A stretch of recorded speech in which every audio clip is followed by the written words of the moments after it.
The podcast you're about to hear involves true stories, which may contain graphic content that is not suitable for children. Listener's discretion is advised. This is Esoteric Oddities. To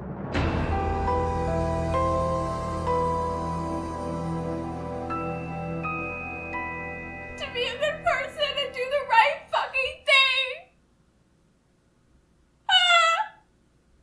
Hey guys, welcome to 2019. This is how it's going. Hey guys, wow, it's been a minute. Wow, how are y'all? Wait, I have one story. Oh god, here we go. We're just gonna fucking this tell shit it. off. Let's do it. I went to the dentist. Ooh, I was in that room where they clean your teeth. The dentist chair. Yeah, I asked the dentist if this was her office. She was like, giggle, everyone comes here. So that's that on that. Oh yeah, okay. We got a new segment for you guys. That Sarah's gonna have her own special little segment that's called That's that on that. Okay, it's gonna happen every episode. If we remember, always gonna have that's that on that, and it's gonna be here to stay. And we want you guys to get it tattooed on your anus. That's that on that. How are you? How have you been? It's been a minute.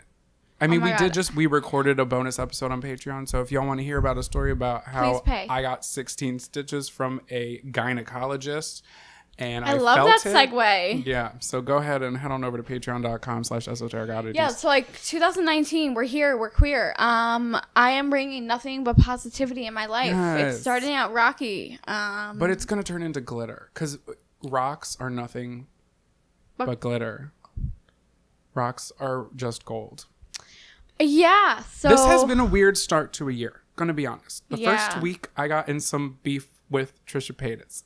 Yeah, oh my god. You should Jonathan has a new YouTube channel. You should check that out. Yeah, so I redid YouTube for reasons, just because I needed to do some things creatively and I need an outlet. Can you plug me in? Yeah, I literally need to constantly be doing 400 things. Otherwise, I go insane. If I'm not going insane from doing too much, I go insane. So that's that on that. I love that for you. But I think I told you guys before that Trisha Paytas, she's a YouTuber. She was on Celebrity Big Brother. I went to one of her shows and it was pretty much a shit show. But I don't think I told you that I filmed it when I was there and then I made a video on it. And it kind of got some attention online. Probably last week, maybe about a week ago. About a week ago. And Trisha Paytas ended up seeing it and took it the wrong way and talked about it in 2 different videos, and I feel kind of bad about it. That I guess we don't really have beef, but I did reach out to her, so I will keep you in the loop. But basically, what I was saying was it was a shit show for me because I was so hungover, and the show was at noon. Like, who does that? Right, but I also said it was fucking unorganized. I told it how it was. It was unorganized from the jump. Like, sorry, that's not my fault. If you guys want the whole story, just go watch it. I don't feel like explaining it, but like waiting in a line, there was no separation of lines. We didn't see. I waited in an entire line. When I got to the front of it, after like 45 minutes, they were like, "You're in the wrong line. Stand at the end of the other line." I was like, and the line was like literally like around the fucking building. I wasn't there, so. But like it's just like it was, and I know that that's not her fault. And in the video, I said I know this isn't her fault. And then when she was singing, I mean, I don't know what I expected, and I said that in the fucking video. I don't know why I feel guilty about it. I just don't want her to think that I hate her. And she was, I think she was. Send her this podcast. Well, she said she was confused because she was like, I think he was a hater, but then he said, and then she verbatim kind of said what I said positively at the end. So that's good that Also, who the fuck cares? It's 2019. Like, if you're not going to be with it, get the fuck lost. That's the 2019 mantra. Right. Get with it or get lost. But that's my thing is, in her one video, she said that she was like that. Well, touring's in the past, and I don't want her to like not fucking tour because it was a shit show. Just take it as like. Oh my god! If she stops touring because her shit was a shit show, I think she has a lot of self-evaluating to do. Okay, it's not your fault. Yeah. It's a lot of. I'm hearing a lot of her shit in here, and she needs to get that shit together. This is how I'm coming all 2019. I hope y'all are ready. Okay. Whoa, spiking those levels, baby. Thank you. I feel like you're my therapist. Yeah, but I just feel like, why is she blaming you? Like, you know, I don't think your shit's unorganized. And I think she knows that because she said it in the show too. Oh. So honestly, that's for that company. to figure out. I don't want to name drop them because I'm kind of hoping that by this time next year they'll They'll sponsor pay you? me. Yeah, I'm saying. But when she was singing a song, whoever was in charge of the audio started playing like 3 other fucking songs at the same time. We love that for her. So I mentioned it. Of course I'm going to say it, and it's not her fault, but like shit like that, fucking figure out if people are paying money, good hard-earned money. I don't care if it's like it's $25 to go. I could have spent, do you know how many burgers I could have spent? I don't eat burgers. Why did I say that? You don't even eat burgers. You eat veggie burgers. And her chicken nuggets are her thing. So I literally could have said that, but I didn't. John, edit that out. I could have bought so many chicken fingers. I'm a vegetarian. You could buy the vegetarian ones. They're really good. Yeah. The Morningstar chicken nuggets. Not the barbecue ones, though, because they're not good. And love always them. cook them in oil. Oh my Tip. God, wait, this is a perfect segue. Wow, holy shit. Because my very welcome. next thing on here is air fryers. What's up with that? What the fuck? Air fryers popped out of nowhere. Maybe I was asleep, but have you heard, like, there's like a craze. There's like a craze it's because it's a healthier version. Is it though? It doesn't. Also, okay. It fries by air. Listen, hello? Is this thing on? Not oil. It's all it is a fucking convection oven. It hogs up so much fucking space. It's like a toaster oven with a fan in it. That's all it really is. No, I saw some that are like No, they're oval. Yeah, I used one last weekend, and guess what? Who are you? My mozzarella sticks, they went right through the grate. Really? And I said, "Oh, great." GRATE. Look, they're That would have been a funny joke if you read it. they're oval. Ovaltine, please. Okay, but literally air fryers. Did I miss something? Like we used it and it didn't really do anything It for us. circulates hot air around the food using Convection. That's all it is. convection mechanism. That's all it is. That's all it is. That's all it is. Did you just rub my microphone on your boobie? Did you hear it? Yes. Okay, mission complete. We're fine here. Oh man. I should be a comedian. You should. While you're doing your YouTube, I should go to comedy. Go to comedy, Because girl. my life's Got a it. fucking joke. That was supposed to be, but I didn't have another hand. I'll edit it in, don't worry. I'm But not gonna do- okay, I did it from my goddamn self. Oh, so air fryers. How about them? Sheesh. That could be your first like stand up thing. You'll just walk up and be like, so Air fryers. am I right? Sheesh. See, you're laughing. I'm dying. LMA. Oh, baby. Rafflecopter. LMAF. Rafflecopter. Laughing my ass fucking off. You are so loud. Can you just like... I'm sorry. No, it's okay. I'm hype. It's either you're too loud or you're too soft. And we've been doing the runaround for We about a year already and a half. know that there's no in between for me. I'm a very It's true. extreme person. You're a Leo, baby. Yes, Leo baby. With a Scorpio rising and Aquarius moon. You have a scorpion in your ass? I have a Scorpio rising. Oh, Christ. I feel bad for whoever you're with. Wah, wah. Hi, guys. We missed you. We're back. Yeah, hi, we're back. We did a little Also, we have handpicked. We have some new listeners. I noticed. Hey probably guys, welcome. Yikes, probably sorry. from the Trisha Paytas video. So if you found me through Trisha Paytas, hi. I hope This you is didn't take it the wrong way. Also, I don't really give a fuck. I don't fucking care how you took it. You could have took it like a reverse cowgirl. But let me introduce myself. I'm Sarah, his other half. We're literally like brother and sister. we share Everything. chlamydia. Oh. I ain't got that Awkward. to do. I ain't got that to do. Girl, me neither. What was I gonna say? Oh, that's Sarah with a C. I'll Yeah. let you figure out where that C goes. Oh. And I'm gonna show you where this D goes. Oh. I'm gonna keep it to myself. Yeah. 'Cause Inappropriate. Absolutely. I'm into something else. I'm into. Isn't that a song? I'm sure it is. I'm into something else. Is that Barry Manilow? Maybe. Let's jump in. Okay. Hey guys, we're gonna go ahead and jump in. So today's topic, we didn't have one. Next week, oh shit! Next week we got a real good, we got a juicy one for y'all. But it's a good one, good one, good one. And this is kind of how our show goes, you guys. Hi, this is Esoteric Oddities. I'm Jonathan. We don't plan anything. No, we do. We I'm plan. Sarah. We just kind of jump in. We don't really like. There's two types of people in the world. Okay, there's the person who goes, oh, they're at the Holiday Inn and they're just like, oh, I wonder if this water's warm. Let me dip a toe, and they dip a toe, and they're like, one step, And we're like whole body And in then the fucking Tuesday, bath. yeah, we're like the fucking belly flop. Emphasis on flop. I told you I'd tire him out. You did. The cat, while we were recording the bonus episode, the cat was running a fucking muck. He was climbing the blinds. He was fucking with the blind. He was fiddling. Oh, yeah. Not that you care, but we're recording at Sarah's, which we usually never fucking do because there's a lot going on at my house right now. There's apparently a lot going on here. And there's a lot going on here, y'all. Okay, so topic. do We this. don't have one. What is your Unsolved mysteries. Oh, baby. You know my ass loves an unsolved mystery. Okay, perfect. So I'm gonna just start. Yeah. Cool. Is there a title to it, or do you not want to like tell me because you don't want to ruin It's one of those where it's like, Love it. Here for it. so y'all know my ass loves a good unsolved mystery, but as we all know, a lot of it is hearsay. So please take this information with a grain of salt. That was in cap locks, y'all. It really was grain of salt. Was it in cap Yes. locks? I know. A lot of the times, yeah, people are like, "Do you read what you say?" And I'm like, No. "Why are you taking it so literal?" Well, because sometimes I think people come here for factual information. Yeah, but if it's an unsolved mystery, 9 times out of 10, it's like, Well, if it's a theory, if you're talking about a theory, I think you say it's a theory. I don't know if that's what the people are talking about because out of context, I have no idea what you're referring to. But like, if it's the UFO stuff and the conspiracy theories, obviously take it with a grain of salt. But you got facts in here, right? Like, it's not all hearsay. No. You're talking about the theories, maybe. well, yeah, because since it's an unsolved mystery, you know, people are like, he was wearing a blue jacket. Well, he was wearing a red jacket. Like, you Right. find different things. Right.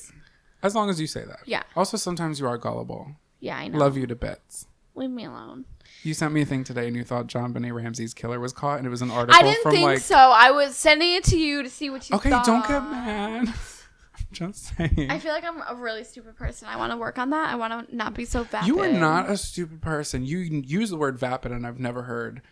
I have heard the word before. It was from House Bunny. That's where I got it. Let's be honest here. Oh, sweetie. And that's that on that.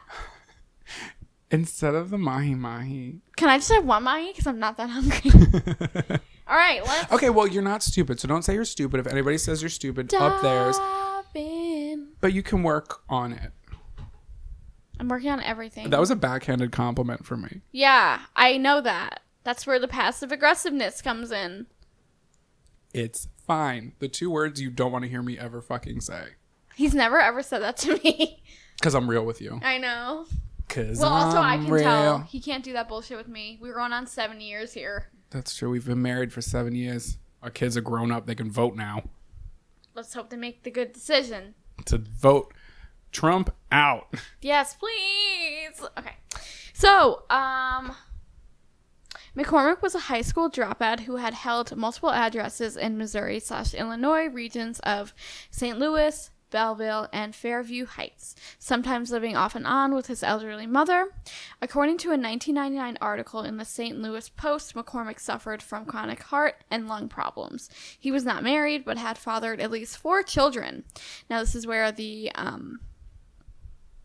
theories come in. Alleged. How are there theories already? We don't know shit. He had a criminal record. That's true. Okay. He had previously served 11 months of a 3-year sentence for statutory rape. That's true. Of a 14-year-old, it is said that this 14-year-old had 2 of his children. Okay, so that's what they're not sure of. Right. Got it. He was also allegedly a part of drug sales and drug rings as a courier. McCormick's girlfriend at the time mentioned he was acting a little bit sketchy during The relationship? Yeah. Do we have a year on this? We're going to. Okay. It's coming. Sorry, because when you're saying all these things, I like to, like, is he wearing a petticoat? Is this the 80s? Is there a lot of hairspray going on? Are there shoulder pads? Is this the 2000s? Is Lady Gaga playing Gently on the radio? Like, I love to be taken. Take me there. I love to be took in there. Tooketh me away, baby. Yeah, Charlie agrees. On June 30th, 1999, the body of Ricky McCormick was discovered by a woman between a cornfield and a road off of Route 367 in St. Charles County, Missouri. The police were all too familiar with the area. It was known to be a criminal dumping ground for bodies. At this time of his death, he was 41 years old. Some say he was unemployed, and others say he was on disability, and there are also rumors or allegations saying he worked at a gas station part-time. Wait. Was this the guy who couldn't read or write? Yes. Oh, baby. This is wow. I literally forgot this existed. I'm Okay. great, right? You guys are in for a treat because holy shit. Ricky, who suffered chronic heart and lung problems, hadn't yet been reported missing. He was last seen at Omiko gas station that he worked at part-time 3 days before his remains were found. This is, some say that he worked at the gas station. Some say he I do have a theory. Okay. That I did find to connect him working at the gas station. I got facts. You showed me the Carfax, baby. You said kellybluebook.com, Okay, baby. The investigators were annoyed by the fact that Ricky's body was discovered more than 20 miles from his home. They were annoyed? Yeah, because they were like, oh, this is so annoying. We have to drive 20 miles away with this body. Are you I'm not really fucking sure kidding what me? that was about. Ricky didn't drive or own a vehicle, and public transportation was not available in the area. So it said, like, how did he get there? I don't know why they were annoyed. I don't know either. I read it and I was like, all right. Also, Ricky's body was badly decomposed, which was odd because the medical examiners believed that he had died only 3 days before his body was found and the weather hadn't been unreasonably warm. So, as you know, this is weird to have a body decompose that quickly. Right. The authorities suspected that Ricky was killed elsewhere. His body may have been kept in an outbuilding or a vehicle trunk until it was dumped where it was found. The authorities, however, considered the case a homicide. To this day, Ricky's murder remains unsolved. Here we go with the most important part. Oh, God. The cryptic note. Oh, baby. So the cryptic note, this will be on Instagram and also in the show notes. And Twitter. I'll put it on Twitter. And Twitter. So the cryptic note was found in Ricky's pocket. There were 2 notes. One, it just has a bunch of letters. So if you see the attached, it's parentheses MND Are you gonna read the whole thing? MVNEA. So that's basically the whole thing. It's just like a jumble of A fucking jumble letters. of letters. But their parents. And it says up top, it says page 1. It says P1 circled. Yeah. Well, So I thought that was weird. I don't know. Was that him who did it, or did they? I don't know. I don't know I if have you know, but theories. okay. But you guys should definitely go take a look at it. But explaining what it is, they're like in parentheses. Basically, he was dyslexic, so it's strange. It's an allegation that he had his own type of way of writing because he didn't really know how to read or write. So Ricky's aunt, who he lived with for much of his life, said he could read and write, but not well. He was severely dyslexic at a bare minimum. His friends also said that he would write notes like the cryptic Like note this? occasionally. Okay. Interesting. Did they say like he would do it with parentheses and shit? Because I feel like that's the a really parentheses is a C.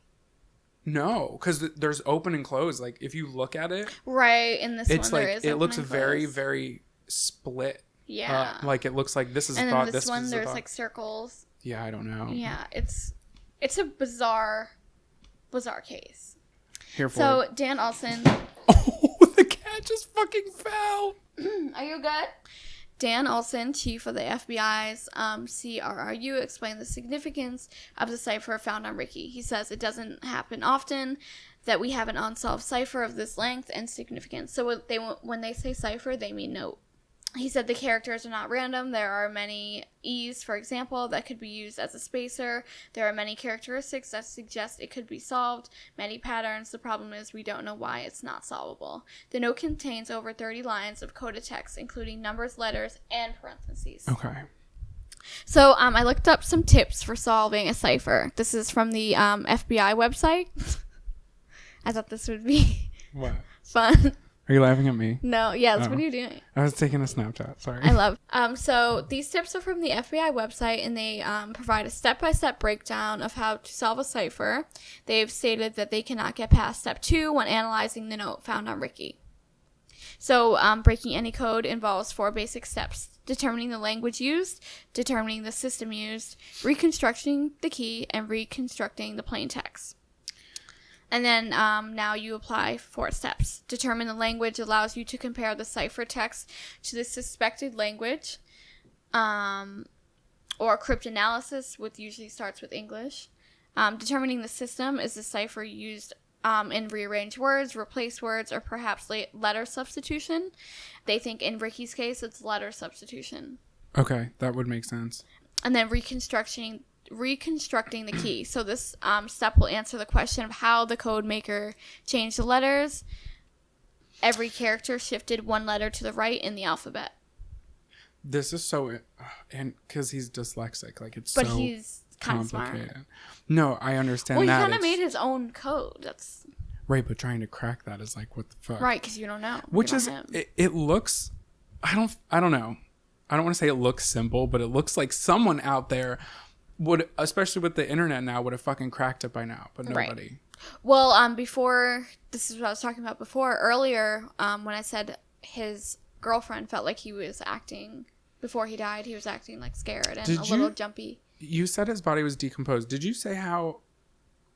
So it was 3 days when the body was found, but they have a theory that it must have been in the trunk or somewhere else for a period of time. What was the cause of death? They said a homicide. Right, but how? Homicide would be just saying it's a murder. So I read that there are some theories that he was shot, but I can't find any examiner cases on a shot wound.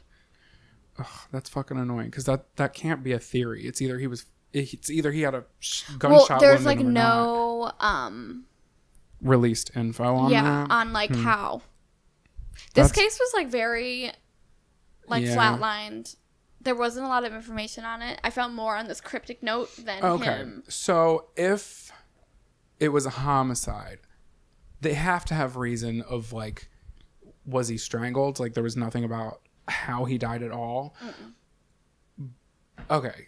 I watched YouTube videos. But they have reason to believe that it was foul play, that it was like a murder. Yeah. And it wasn't just him. Because in my head goes straight to something like possibly Elisa Lam. I mean, because we don't know that whole situation, but a theory that happened with her that could have been something with this is that maybe there was like a mental break that has a link to this cipher.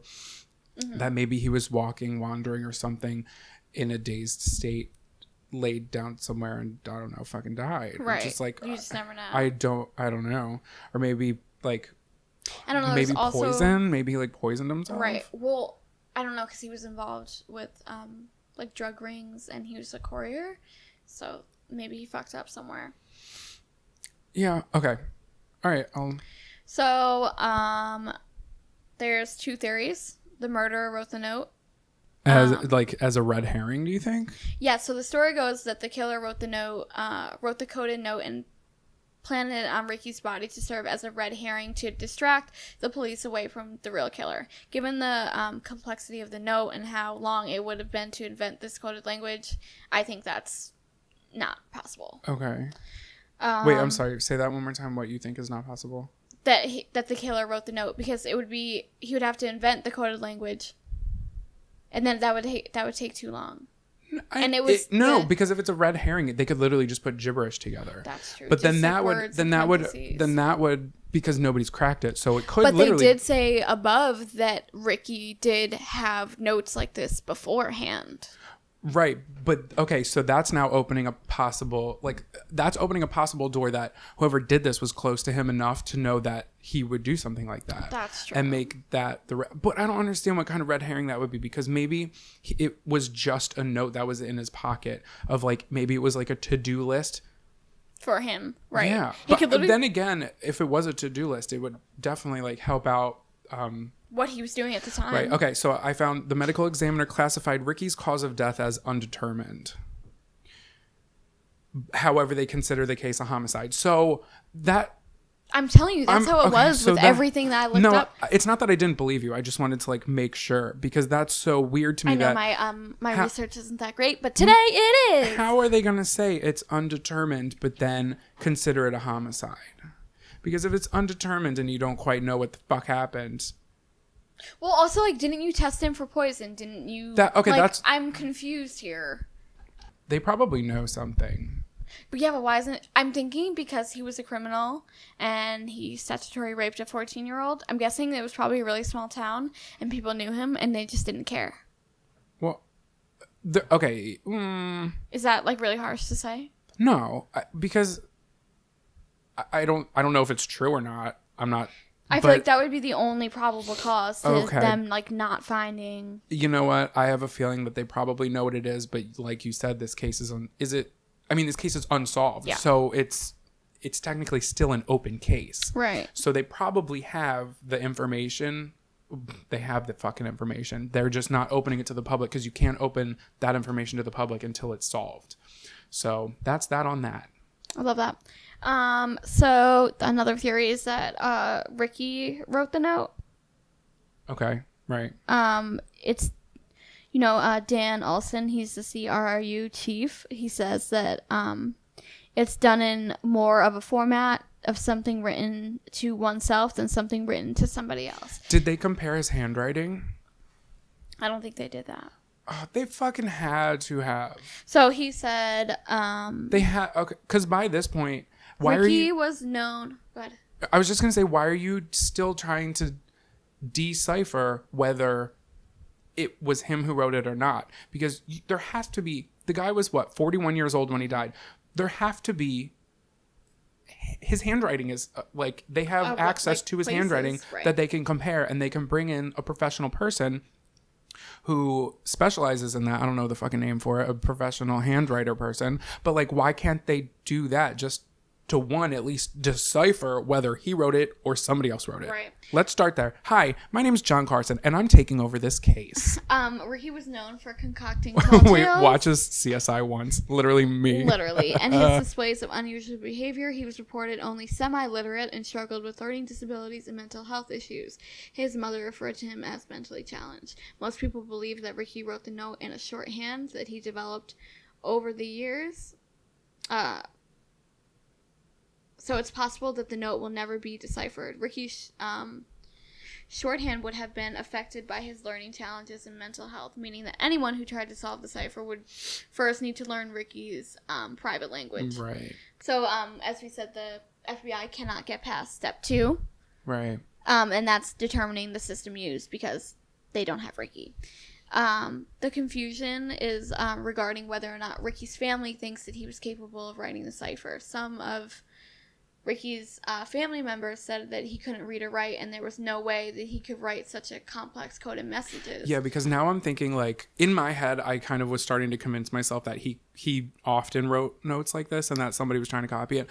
But also I'm assuming they don't have any concrete evidence they don't have another note that was for sure written by him in this language. Because he could write, like, quote unquote, normally in like a structured sentence. Do you know what I mean? Because at some point in his life, he would have had to fucking do that. Well, other family members mentioned that Ricky had been writing his own secret language since he was a child, but there's no existing samples of his handwriting. But that is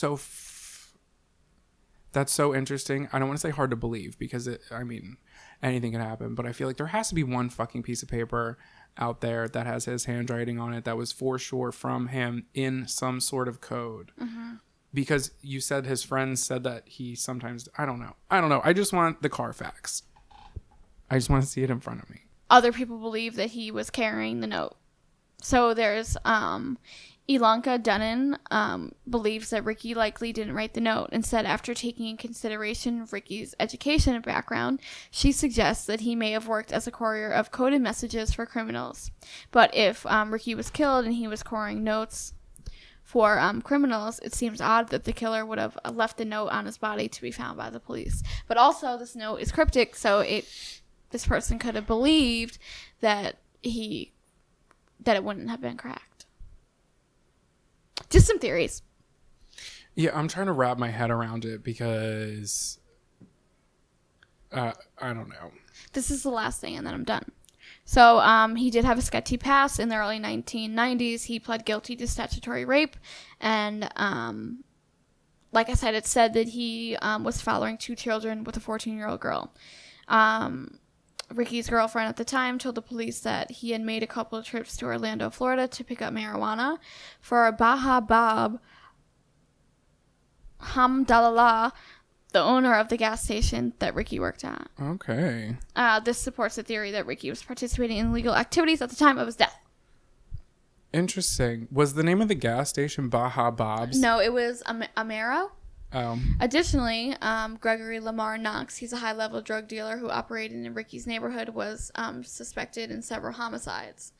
A confidential informant also told police that Knox was responsible for the murder of a man who worked at the gas station and whose body was dumped near West Altoon. So that's where Ricky's body was dumped. Also, a lot of theories here, but that's the story of Ricky McCormick. Wait, hold on. What else about that guy? They don't have anything else. They have to, right? I didn't find anything. Well, I think because this is a theory of somebody else. I know. I just want it to be solved. I'm stressed. Me too. It's like so crazy. Because like somebody out there knows something. Unless it wasn't a homicide and he just like dropped dead. No. Yeah, I mean, okay, it's all crazy, but here I'm gonna throw in a theory. What if the person the medical examiner who was doing the autopsy, what if they made a mistake or looked at the case wrong? What if he was like decomposed in a normal way? It's a theory. And what if he actually had like a fucking heart attack or something and dropped dead on this fucking side of the road? Like, who's to say that didn't happen? He just happened to have that message in his pocket, and this is the reason why nobody can figure out what the fuck happened, because it would be normal for him to be carrying around a to-do list in his own secret language, but nobody was around when he was walking on the side of the road since there was no public transportation. Granted, that wouldn't really explain how he was 20 miles away, but we still don't know how he was 20 miles away. Right. But he would have to... He could have hitched a ride from somebody. Oh, my goodness. Just a thought, because literally, what if he just had a heart attack on the side of the road, fucking died? What if he was, like, on drugs, maybe he, like, overdosed? Right. Yeah, just theories. Mm-hmm. And these notes were just in his pocket. They were just because. Yeah, we could literally be trying to crack it, and it could be a laundry fucking list. It could be it could be a fucking grocery list. Yeah, that's true. I smell. My farts stink. I love that for you. And also, I had Chick-fil-A for lunch. Christ almighty. That was great. Thank you for sharing. Thank you so much. Both that your farts stink and that you had Chick-fil-A for lunch and that this story. Interesting. Okay. Ricky McCormick. What do you guys think? Let us know. I guess it's my turn, huh? Sure is. Okay. So, you guys, I could be wrong, but I literally found one podcast that covered this topic.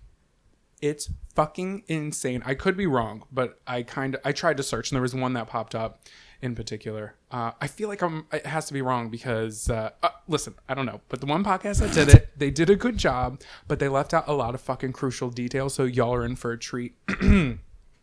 This is a story that happened rather recently in the early to late 2000s. No way. Of a serial killer. Where? That I never heard of. This is the story of the Macedonian serial killer. Where's that? Macedonia. In 2003, Macedonia had a pretty low crime rate. The country itself was relatively small with a population of just barely... excuse me. Wow, baby. You're welcome. Just barely over 2 million people in 2003. Then one day in the small city of Kichevo... okay. I'm probably going to butcher some Macedonian names, so I'm very sorry. Ooh, I picked a bad word. Shouldn't have said butcher. I'm probably going to mess up some names of victims, so I apologize in advance, but I'm going to do my best. So this woman named Gorica Palveska, she was a 73-year-old woman who was a retired cleaner or custodian. She disappears. So after a search for her turns up useless, the missing woman's neighbor was a man named Vlado Taneski. So he took initiative to write a short article in search for Gorica. So this guy becomes like a key part of the case. Vlado was a freelance journalist. He had previously been a professional journalist and he was like employed by the mainstream newspaper that was in the area. But now he was just doing freelance journalist work.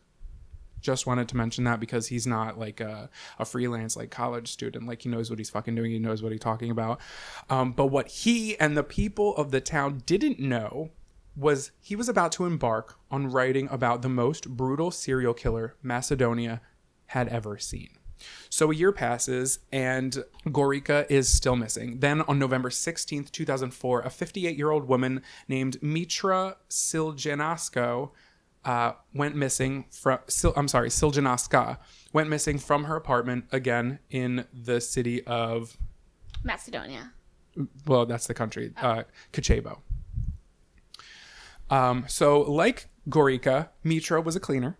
And when police were notified that Mitra was missing, they searched her home and they found no signs of forced entry. Does this man only kill cleaners? Oh. How do you know it's a man? Ooh. Found no signs of forced entry or reason to believe that there was foul play. So Vlado writes up an article about Mitra and he mentions Gorica, who had gone missing and remained missing from the year before. At this point, some people in town think something weird is going on. So Vlado gets pretty close with the police and the investigators. At least they caught on better than the girl in our bonus episode. Oh my God. It took them long enough. How did she get away with that? Right. Patreon.com/esoteric oddities. Like I said, Vlado gets pretty close with police investigators, just gathering pretty much as much information as he can. He's getting as many details as possible. Vlado's just the writer, right? He's not like investigating the case? No, he's not. Well, he's a journalist. So he's like an investigative journalist. Okay. So he's trying to cover the case because, I mean, he also wants to be like kind of the first one on the case, but he wants to have the most amount of details. So a few weeks later, an elderly man named Radoslav Bauzaninski was found dead in his home. What first appeared to be an attempted robbery gone wrong began looking like something far more gruesome to police, investigators, and Vlado. The elderly man had suffered a terrible death at the hands of his murderer, who raped him, forced objects in his anus, squeezed his penis and testicles with hot fire tongs, and strangled him to death with a telephone cord. Wait. Who's this? A man that they found dead in his house. In Vlado's house? No. Oh. In the man's house. The man was murdered in his own house. Okay. I was just saying that police, investigators, and Vlado are like taking a look at the fucking case. And they're just like, wow, this is fucked up. So he was tortured, raped, and strangled to death with a telephone cord. Months passed and nothing, until one day in mid-2005, the naked body of an unidentified female was found. She had been brutally murdered, her skin had been slashed, and she had been strangled with a telephone cord. So the coroner found evidence that the female had been tortured prior to her death, and the woman was identified as 58-year-old Mitra Siljanska, who was the second Macedonian woman who went missing. Yeah. Then there's a break in the case. So police arrest two men named Ante Risteski and Igor Merseski. None of those are it. I just have a feeling. Well, the two men, who were in their early 20s at the time, were brought to trial for the murder of Bozanowski, the elderly man, as well as the murder of Mitra. So Vlado Taneski attended the court hearing, seated with the media and the press, paying close attention to every gruesome detail. Because Mitra had been abused in a similar fashion and ultimately killed with a similar telephone cord, the prosecution established a link between the two crimes and decided to treat them as a double homicide. So in court, under oath, the two men admitted to the murder of the elderly man, but denied having anything to do with the murder of Mitra. Both of them pleaded guilty to the the murder of the man. Old man. So the two men were on trial. There's 4 people involved, 2 victims, 2 men. The 2 men admitted to raping and murdering the guy, the male, but they denied having anything to do with Mitra.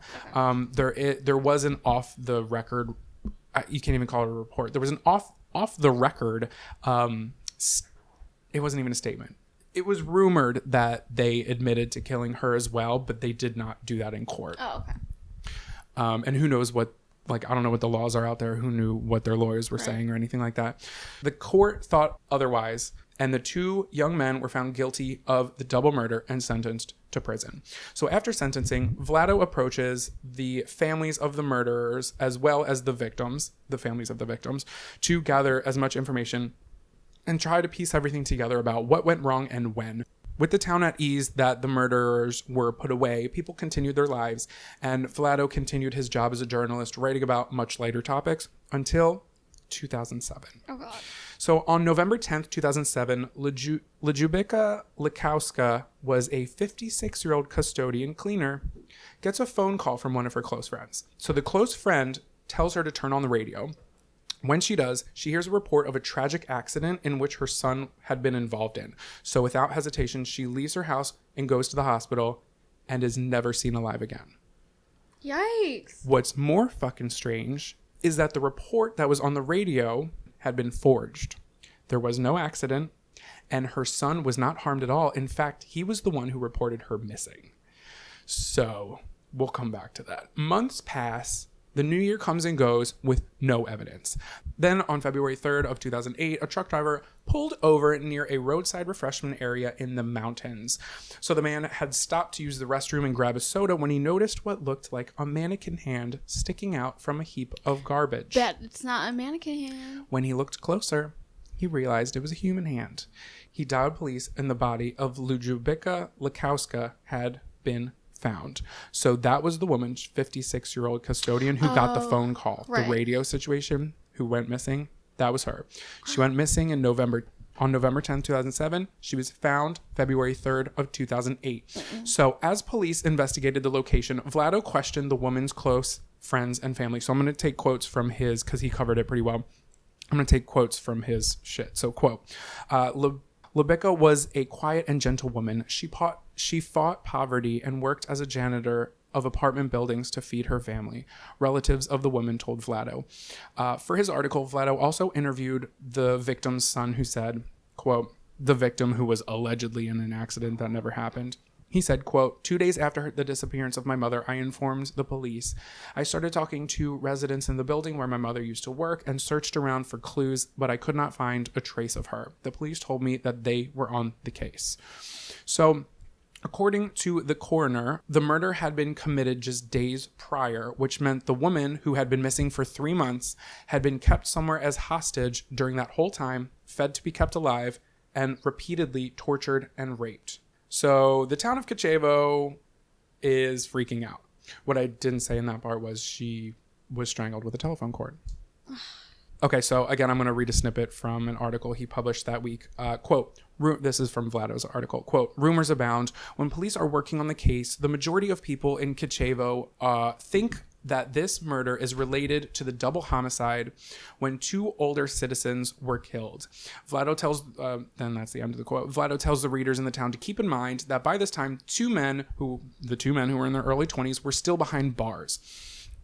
And in the same article, Vlado suggested that this woman, the woman with the radio station who had been found, she may have been hit by a car, and the driver, instead of taking her to the hospital, had decided to take advantage of her, but he reported that as a theory before he found out, before it was released to the public that she had died. She was missing for 3 months. Someone was keeping her somewhere. Yeah. Because it seems like this person keeps people somewhere and then he throws them out and then they're found. Right. So Vlado reported, quote, the Kochevo police have not announced a suspect yet, but according to our sources, the investigation is on its way to solving the case, end quote. But before the police could make an arrest, yet another body was found. 65-year-old Zivana Temelkaska, who worked as a custodian, was found raped and strangled, bound with a telephone cord, and stuffed into a plastic bag. Next to her in the garbage was an old sports jersey. Again, a dead woman found, and it seemed very familiar. She was in her 60s. She once worked as a custodian at a local primary school, and she lived in the same section of Kochevo as the other victims. So Zivana had disappeared on May 7th, 2008, after she left her house to walk 200 meters to get food for lunch for her family in broad daylight. She never returned home. But unlike the previous women, kind of what you just said, she had not been missing for long, and she was found dead just a week later. Her mutilated body had been thrown into a garbage pile outside of town next to a professional soccer field. She was naked but wrapped in a green polka-dotted nightshirt. The autopsy showed numerous external and internal injuries, including 5 broken ribs and 13 stab wounds to the skull. How do you stab a skull? So, the murderer had also violated his victim with a glass bottle, a vial of aftershave, cotton, gauze, and pieces of wood that were stuffed into her anus. Semen was also extracted from her body, and upon Further investigation, Zivana's cell phone was discovered near a kindergarten on the other side of town. Police believed that it had been thrown out of the window of a moving car. So, May 19th, Vlado publishes an article highlighting the brutal murders. Quote, "The people of Kichevo are living in fear and panic after another butchered body of a woman from town was found over the weekend.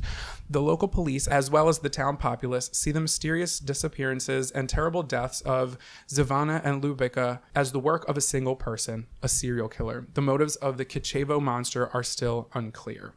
So, to see if he could uncover what investigators might be withholding, Vlado interviewed police detectives who were working on the case, and he reported, quote, "Officials of the Ministry of Interior say they have several suspects, all of them in Kichevo. They were interrogated and released. There is confirmation that traces of the murder have been found on both victims, and they are now being analyzed." So, like Vlado has published, police were pretty sure that this was the work of a serial killer on the loose. All victims had worked as custodians. All were similar aged, all residing within shouting distance of each other, and they were tortured and murdered in the exact same manner with the telephone cord. So, from these clues, they were able to assemble a profile. The serial killer was most likely someone who lived in the same part of town, who knew his victims personally. He was likely a middle-aged male, relatively strong. His intelligence was probably above average, as the crimes had taken careful planning, organization, and allowed him to maintain a high degree of control over the crime scenes. So the lucky break came in when police look back at some old evidence they had. When testing an old jersey that was found next to Zivana's body by the soccer field, a forensic analyst uncovered traces of blood that did not belong to the dead woman. Oh. The blood type, rumor had it, was B positive, and several days of intensive interviews with about 150 men narrowed the pool of men against whom the police, were then gathering DNA and were collecting semen samples from.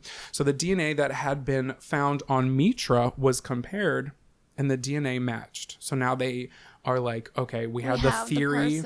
No, we don't have the person. We had the theory, but now there's DNA at each of these crime scenes that are somebody's. Now they just have to find out who the DNA had come from. Among the main suspects were a taxi driver, several of the victims' neighbors, including one man the police had come to know pretty well. So on Friday, June 20th, 2008, with DNA proof in hand, the police knocked on the front door of the Macedonian serial killer. And the man who lived there was Vlado Tenesky. I had a feeling. The journalist. I had a feeling it was the journalist. I wish I fucking said that, because when you were telling me, it was something you said, I was like, watch it be him. The journalist who had covered the story of the Macedonian serial killer was writing about himself. Love that for him. So 3 independent lab tests had confirmed that his DNA was an exact match for the samples that had been taken from the bodies of each of the women. There were also 7 hairs that were found by another body. Blah. So police searched his secluded cottage, where they found shoes and pieces of clothing, which, according to police, had belonged to some of the victims. Investigators believed they had found where Vlado had probably held the woman before disposing of them. They also found a collection of Vlado Tenesky's own newspaper articles in which he had diligently described the crimes of the Macedonian monster. In his final report on Zivana, one detail in particular, this was kind of the catalyst that set the wheels spinning in some of these police's head. So there was one detail in particular that stood out to investigators. Vlado Tenesky had written that the woman had been strangled with the same cable in which she was bound. Now, that was a piece of information that investigators had not released to the media. Only a secret source within the police department, oh my God, right, and he didn't or know the killer himself would have that known. Other people didn't know. Right. So did he do it to make himself the best journalist? Let me rewind a little bit, because now that you know that it's him, I want to talk about his life. So Vlado Tenesky was born in 1952 in Macedonia. The family lived in Kichevo, where he had an older brother and an older sister. So his father was a night watchman. His mother worked as a custodian in a hospital. Both his parents were ill-tempered and unforgiving. When any of their children misbehaved, the father's belt would come out. The mother was just as severe. One neighbor described her as a quote-unquote evil woman. Wow. So Vlado attended a technical high school after graduating. He took a job as a metal worker at a local factory. Soon after, he was made head of Kichevo's Communist Youth Center. Wow, love that. In 1973, Vlado, who was 21 at the time, participated in a regional poetry reading competition. There, he met 19-year-old woman named Vesna. Vlado had won first prize, Vesna had won third, and Vlado's heart. Oh. So the couple dated for 4 years before marrying in 1977. Around this time, Vesna had just survived a car accident in which her brother and her father had been killed. Oh, no. A trauma that would haunt her for years, leaving her clinically depressed. So that's an important piece of information, as fucked up as it is. She was put on antidepressants, which is going to come back. When he returned home in 1980, Vlado was important by local standards, and instead of going back to a metalworking factory, he was granted an editorship at Radio Kichevo, where he had a professional career as a journalist, and it started launching. So their radio system and their newspaper were connected. Ooh, wonder what that's about. So after all this happened, Vesna was interviewed. So she said, quote, "During our marriage, Vlado was good to me, caring. Perhaps I shouldn't mention private things, but he was also a very tender lover. When he worked at Radio Kichevo, there was a broadcast called the Mini Disco Club, and he would put on the air my favorite songs. Afterwards, he helped me finish law school and even made an office space for me where I set up a private practice for 2 years. He believed in me," end quote. So Vlado and Vesna also had 2 healthy sons. So in 1985, Vlado began to work for the mainstream Macedonian newspaper as a staff reporter. It was a job that came with fairly good pay and lots of official privileges, both before and after 1991, which was when Macedonia seceded from Yugoslavia and they became an independent state. At which point, Vlado was given the freedom to write about any topic, though he had to refrain from criticizing the communist government too openly. The paper editor-in-chief later stated, after all the shit came out, the newspaper editor-in-chief said, quote, "He was a good journalist, not bad at all for a reporter from a small town like Kichevo. He was not a cultural moron. There was zero aggression in him. He was absolutely normal, quiet person." End quote. However, several of Vlado's colleagues voiced more serious concerns. As one man stated, quote, "Vlado was stealing articles. When he didn't have certain information, he would present his colleagues' articles as his own. He liked to produce sensations," end quote. So another coworker confirmed the plagiarism charges. Quote, "We shouldn't demonize Vlado too much, but yes, he did on occasion appropriate texts from others," end quote. The same coworker also claims that 15 years ago, he and his wife received death threats on the phone. When he decided to track down the number, he discovered that it was Vlado Teneski who had made the call, but he refused to file a complaint with the police because he thought, quote, "things would end there," end quote. So despite these incidents known by only a few people that he worked with, Vlado Teneski was generally respected in the Kichevo community. People trusted him, though strangely for a small town, his private life remained a mystery. Vlado's newspaper articles were sometimes the only evidence that he existed. He really kept to himself. He didn't drink or smoke. That's kind of like the people, though. Those are like... he rarely went out to cafes or restaurants. He didn't really have any friends. One coworker admits that Vlado was an introvert and sort of an oddball, but that's all there was. To suspect him of anything worse than stealing an article or two was unthinkable.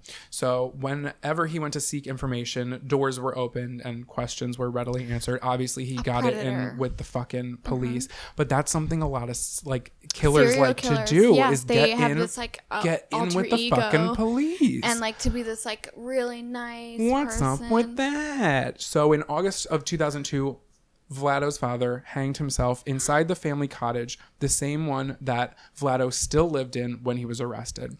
In December of that same year, 2002, Vlado's mother died of an accidental overdose from sleeping pills. As it turns out, the green polka dotted shirt that Zivana had been wrapped in belonged to Vlado's mother. No! Think there's some mommy issues there because I sure as frick do. By 2003, his wife Vesna had qualified as the first female lawyer in Kichevo, and she had to move to another town to pursue her career. Oh, so he was pissed, I bet. No, he wasn't. Oh. He wasn't. He was very so he loved happy his for her. wife. Yes. And though they were physically separated, they were still happily married. Like, they would still see each other all the time. Just because they lived separately, it wasn't anything that had to do with their relationship. Yeah. No, it was just because he had to stay there to do his independent writing in that town that he was going to fuck up. Right. And he needed something to write about. Also, the cottage that he stayed in, I don't know, because I don't think he wanted to sell it because it was his family's, but I'll get into some of his like theories about his family in a minute. So she had moved out. Their oldest son was a leading academic. Remember, he had a whole fucking family. Right. Their oldest son was a leading academic, and he moved out to become a linguist and poet in Slovakia. And their second son was serving as a doctor in the Macedonian army. So within a year, between 2002 to mid 2003, you're breathing really loud into that. I'm sorry. It's okay. It's like that guy from Hey Arnold. So within a year, Vlado had lost his father by suicide, his mother to an overdose, his wife moved away, and both of his sons moved out. So he went from a house full of, because they all lived together. Right. Like grandma, grandpa, everybody lived together there. Shit, right. And now he was pretty much by himself. Also, by this time, what I left out was that Vlado's brother and sister had moved out earlier, like when in his 20s, like years before. And they actually had been cut off by the family. That was the reason why he didn't move out. They had been cut off by the family, no communication. He hadn't talked to. They interviewed him, and they interviewed the brother, and he was just like, "Yeah, I mean, I couldn't tell you if this was his behavior or not because I didn't know my brother." Yikes. Yeah. So he went from all those people to being like alone. So a year later, Vlado's boss told him that his writing was too old school, and Vlado was fired from his job from the mainstream newspaper company and began freelancing. So that was the reason for that. That was his past. Now let's fast forward to him in jail. During his interrogation in custody, he was 56 at this time. Yikes. 56-year-old Vlado Teneski mostly kept silent to all of the questions. He gave evasive answers or said he couldn't remember. He maintained that he was innocent and did not know the women personally. Detectives described the conversations with him as frustrating and fruitless. There was no coercive force that was used against him. He later told his wife that, the police were acting normal and they were being kind to him, just trying to get information out of him. But at the end of the day, he was weak and exhausted. He expressed a resolve to defend himself in court, so he was assigned a public defender and transferred the next day to a jail in a nearby town on a 30-day detention order. So just to hold him until the trial. Oh, okay. So when he arrived, the center was pretty full. He was placed in a cell with 3 other inmates. Vlado's cell had a sleeping quarters with 2 iron bunks and a separate bathroom with a toilet bowl and a sink. There was also a large white bucket for sanitary purposes because of frequent water supply restrictions. So they just had a bucket of water chilling. That'll come back into play.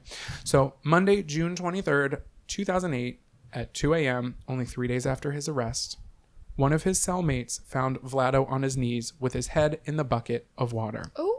After a failed resuscitation attempt, Vlado Teneski was pronounced dead. Who killed him? When news of his death hit the town, investigators looked into a possible murder being staged as a suicide. Vlado was well built, and even 3 strong men like his cellmates would have faced significant challenges trying to hold his head in a bucket of water till he died. Surely those men would probably have cuts and bruises on them as well. The men did not. Also, they didn't really have a motive. I'm bringing this up because at the time it was a huge question mark for the public, like whether he was murdered or if it was suicide. Personally, I think it was suicide because one of Vlado's cellmates was in there for poisoning a 14-year-old girl, but the other 2 were only in jail for voter fraud. Hardly murder charge. Yeah, and also I feel like those, like you said, those people would have marks. Yeah, and they didn't. So the autopsy of Vlado Teneski's body revealed it was death by drowning. His lungs were filled with water. His head remained submerged long after the loss of consciousness, and there were no defensive injuries, no outward signs of violence, except for a small bruise on his forehead and the bridge of his nose, which were believed to have occurred during the initial stage of spasms.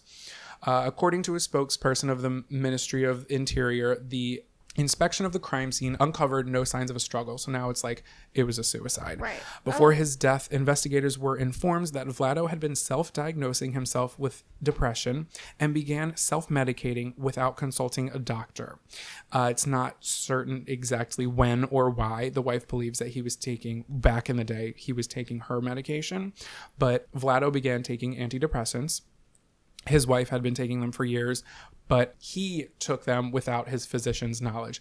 But it's also important to know that in Macedonia, I don't know about now, but in 2008 and before that, antidepressants are freely sold over the counter. Oh, shit. Yeah, so like you got Tylenol, you got your antidepressant. What's good? Oh, wow. So also in Macedonia, there is still a grave stigma attached to people seeking mental health advice, especially in small towns like Kočevo. So not that he talked to people a lot, but I don't think he wanted people, if this was the case, this is just a thought, a theory, if you will, that he didn't want people to think that it was some type of anything. So it is possible that even if Vlado sensed he needed help, he could not have gone to a specialist without suffering much disgrace in the eyes of his neighbors. So let's fucking kill people. Let's just do that. Okay, Vlado. So he killed people so he could write a story. Right, I'm going to get to that. So when in 2002 to 2003, he lost both his parents, his job, and the comforting presence of his wife and 2 sons, he had an emotional crisis. This is what people believe. You brought it on yourself. Whether antidepressants were a factor that pushed Tedeschi to murder and then commit suicide, it's impossible to say. The 2 men, this is just kind of a closing thing, and then we'll talk about other shit. So the 2 men who were charged with the double murder were actually appealed of Mitra's murder, but they still killed the one man, so they're like, y'all are still in jail, but right. But now that they actually had when they revisited, so they were the one who burned his balls. Yes, the 2 men. Yeah, Yikes. that was Vlado killed all the women except that man. But a question mark is like, wasn't it the just telephone cord? Yeah. But they admitted to it, and their DNA and like it. Right. It was proved that they did, but unless Mitra, they were mocking Vlad's telephone cord. But the body wasn't found yet. The first body wasn't found yet. Oh, that's true. Because the 2 women, it was 2 women went missing. Right. The man died. So if anything, Vlado saw that. Vlado saw that cord. I was like, I'm going to do that. Yes. Mm-hmm. So that's possibly what happened, was he took inspiration from the first murder, and that's why the telephone cord came into play.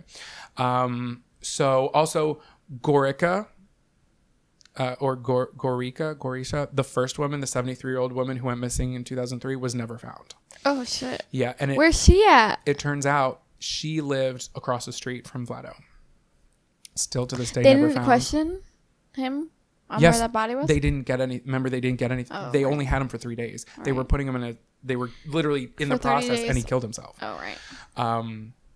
Yeah, but during those 30 days, they were still going to get information out of him, but they couldn't pull it. So they were trying to play nice guy because they were friends the whole fucking time. Anyway, the radio station that had reported the accident, Vlado had press access and association to them. Look at that. Mm-hmm. So lucky for Vlado. But the station could never trace the lead that was given.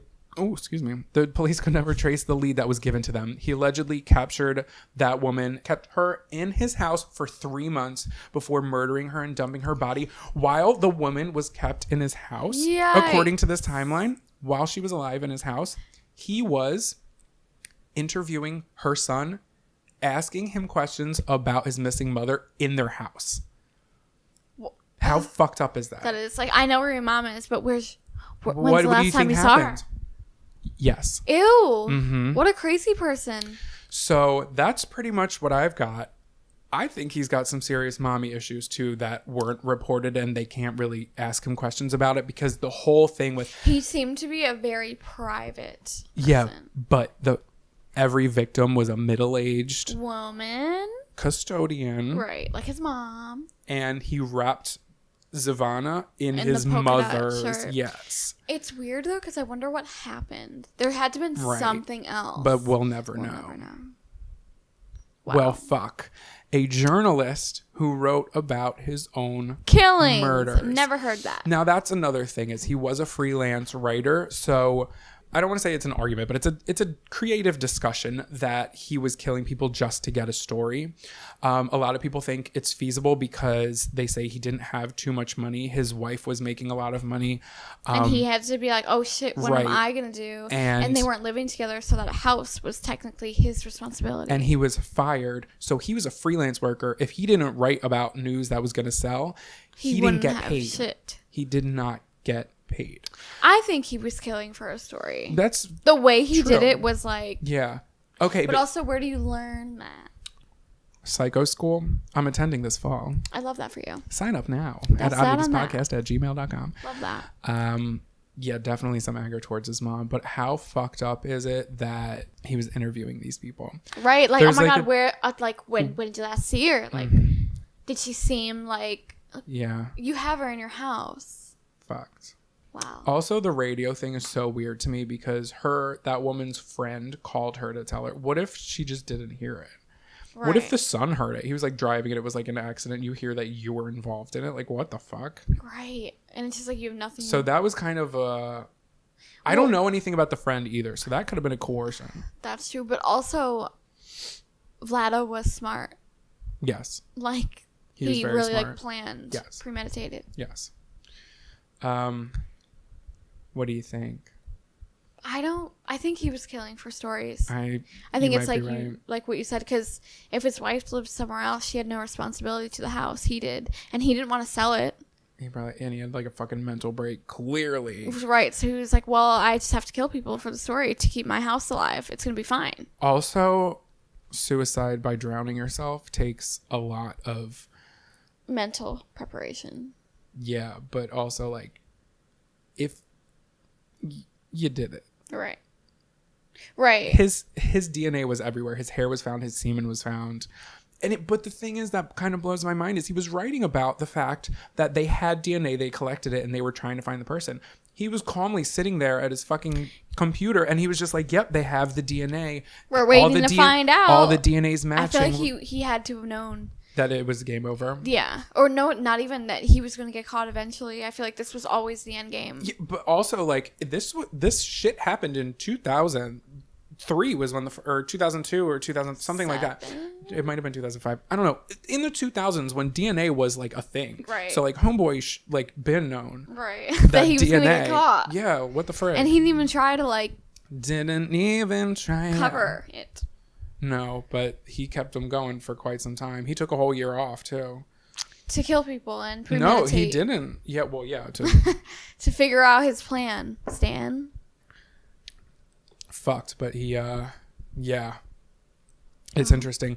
I just think it's pretty crazy that and I could be wrong. Maybe I'm just like, maybe so many podcasts have done this. But when I looked it up, I really just found like one podcast. And, oh, okay, wait, hold on. Let me shout out this article. It is called The Mask of Sanity on the Trial of a Serial Killer in Macedonia. It was for VQR, which is a national journal of literature and discussion. And it was written by Dmitry Kinarov and Greg Kelly. A lot of the stuff, like the quotes and shit that I was pulling was verbatim from them because holy shit, I'm going to put a link to it too. And it's such a crazy, fucked up, interesting read because these were the guys who, this case, as crazy as it is, didn't get hella publicity. Right. I mean, people knew about it, but the details that these guys were getting, from another country. Maybe, but I mean, the details that these guys were getting were like insane. Like when I said that Vesna, his wife, was interviewed, these guys were the ones who interviewed her, and they're young too. Really? Yeah.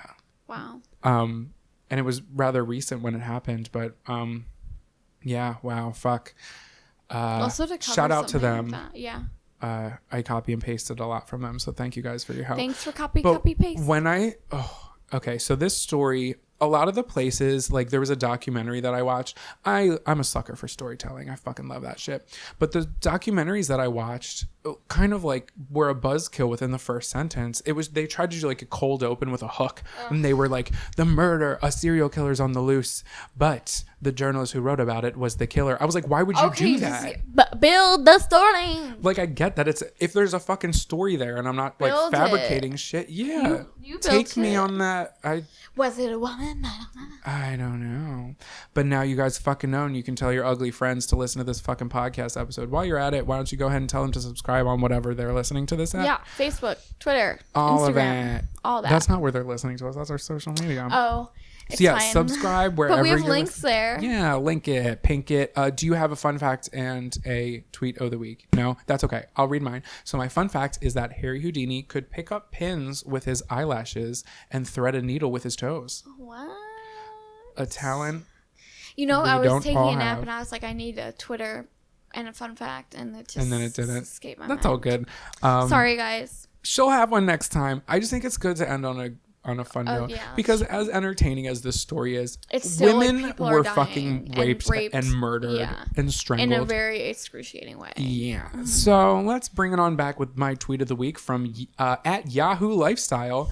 I was cracking up at my desk. It says, quote, influence. This was an article title. Yeah. That they tweeted, quote, influencer says she was on tapas and cocaine diet to stay thin. Here's why that's not healthy. Oh, thanks. Tapas are like half plates. And cocaine diet. Here's why it's not healthy. Thanks for letting me know. They probably have like bullet points. They're like, tapas are actually high in carbs. Not good for losing weight. Cocaine Helps you lose weight. That's fine. Like, what the fuck? You guys, we've got a great year planned. And by that, stay tuned. I mean, we literally have nothing planned yet. We actually do. But email us things that you want, suggestions. Yeah, we listen to those. We read those. Yes, we do. And people have actually suggested things. So they're coming. I promise. Thank you guys for listening so much. That's it. Happy New Year. Keep Happy New Year. shining. Keep smiling. Know that you can always count on me. For sure. All right, guys, we're going to get a copyright strike. Love that for us. Bye. Not getting any strikes in 2019. Bye. Bye.